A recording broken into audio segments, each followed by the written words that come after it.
Londoni olümpiamängudeni on jäänud veel umbes 1 kuu, aga sellest hoolimata on kogu maailmas ja ka Eestis olümpialiikumine täies hoos. Näiteks siia Otepääle Matsa puhkekülla on kokku kogunenud paljud noored aktiivsed inimesed ja neile süstitakse aktiivselt siin sisse olümpismi. Ja hopp! Hopp!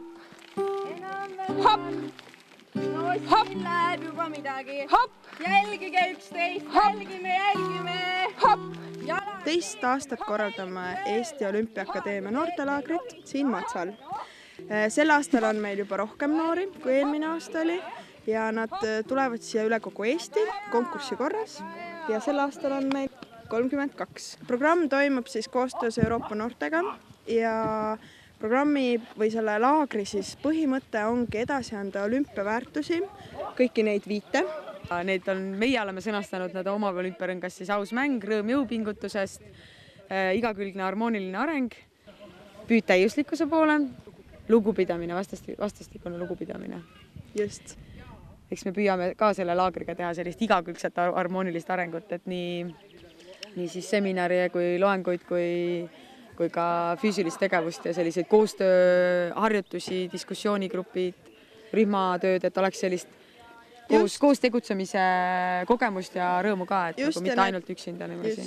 Ja need grupid on hästi erinevatest noortest kokku pandud nii vanuse poolest kui ka tausta poolest, nii spordilt kui ka siis regioonilt, et meil on ka Ida-Virumaalt noori ja tegelikult on, mis ma ise olen tähele pannud, et see selline eeskuju näitamine noortele, kes on just sellises keerulisemas eas, võib siis öelda, on tegelikult ääretult oluline, et neil oleks selline inimene või idee, mille poole püüelda. See on hästi, ma ise tundsin sellest nagu puudust, kui ma sellises vanuses olin. Jah, ma arvan, et selline hea eeskuju on kindlasti oluline, eriti mulle meeldib see, et me oleme saanud siia projekti, nagu see eeskuju mõttes on ka hea näide sellest, et need samad noored, kes eelmine aasta osalesid, on nüüd siis juba nagu projekti nagu meeskonnas ise liikmed ja viivad seda asja läbi ja mitte ainult siin koha peal, vaid on terve selle ettevalmistusperioodi olnud asjaga seotud, et see on nagu ülimalt positiivne.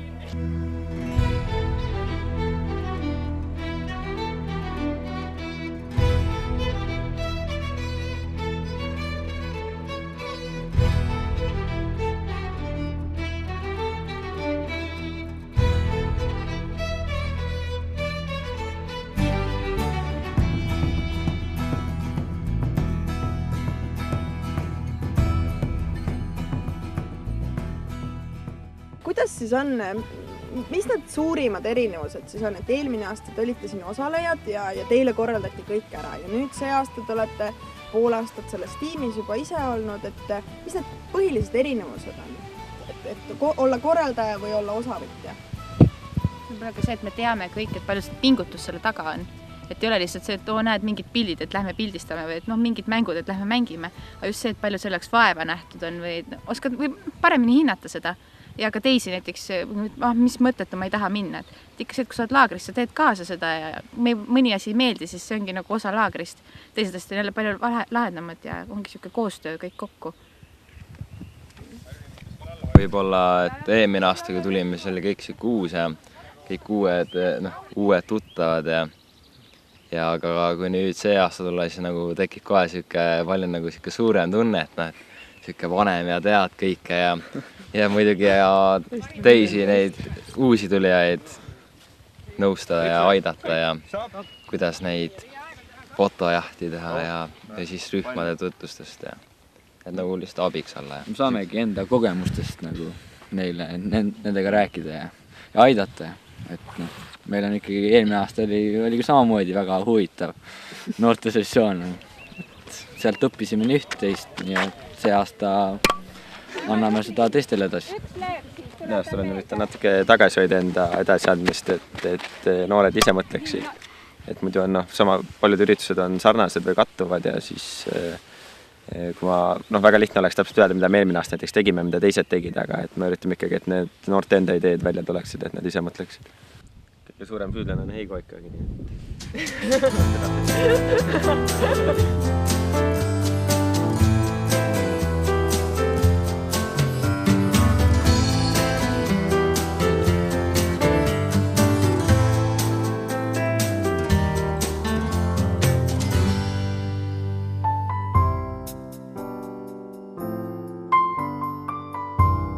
Sel aastal noortesessiooni teha oli palju lihtsam, kuna eelmine aasta olid korraldajad pisut vanemad inimesed, nii-öelda üle 20 aasta, aga sel aastal oli palju kasu just noortest endist, sellepärast et kui meie siin mõtleme mingeid tegevusi, mida võiks noortele teha, kes on lõpetanud koolid 5-10 aastat hiljem, siis meie arvestame nagu oma vanust, aga kui me küsime noorte käest, kes olid see aasta ise osalejatena ja korraldajatena siin, et mida võiks teha ja mida nagu noored tahavad, siis on palju lihtsam asju ajada.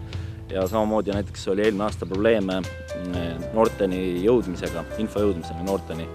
Et kui meie kasutasime näiteks selliseid kanaleid, mida loevad rohkem või mida jälgivad rohkem õpetajad ja treenerid, siis see aasta proovisimegi just kasutada selliseid meediakanaleid, vahendeid, mida loevad noored ja kust kaudu otse liigub info nendeni. Et kui eelmine aasta olid puhtalt niimoodi, et lootsime, et õpetajad saadavad oma õpilasi siia, et siis see aasta oli pigem see, et noored ise ja nende sõbrad pakkusid, et kes võiksid tulla ja selles mõttes oli see aasta palju lihtsam.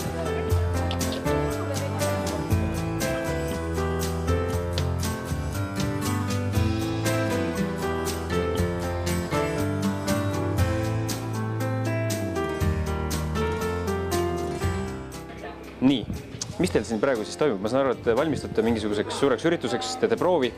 Ja meil on täna õhtul ettekanded. Saime iga üks erineva selle olümpiarõnga värvi sümboolika mõiste. Meie saime siis aus mäng ja nüüd me tulime Kreekast kohale siia, et teha üks vägev etteaste. Oleme pingutanud päev läbi ja praegu tuju on viimas peal. Kuidas on? Ma saan aru, et nende muntsidega sa näed ikka päris naljakas välja, aga selles mõttes sa ikkagi tunned, et kõik on nagu ehtne. Ja kõik on ehtne, südames sport on alati minuga ja praegu on tõesti see tunne, et tahaksime välja minna ja näidata kõigile, mis me oskame. Kuidas üldse see laager tundub? On see lahe? Laager on muidu täiega äge. Jumala palju sõpru saab, siis hästi palju erinevaid inimesi on koos. Iga õhtu on ettekanded, eile laulsime, tantsisime, täna mõtlesime, et teeme väikese näidendi. Vot.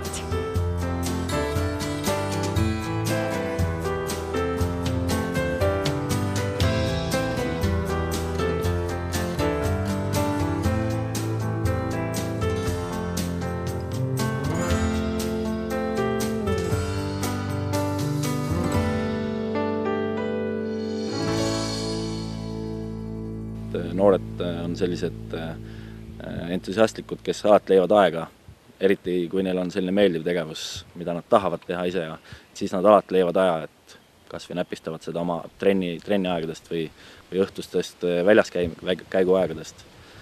Et kindlasti soovitan kasutada noori, kui on mingeid selliseid uusi mõtteid vaja.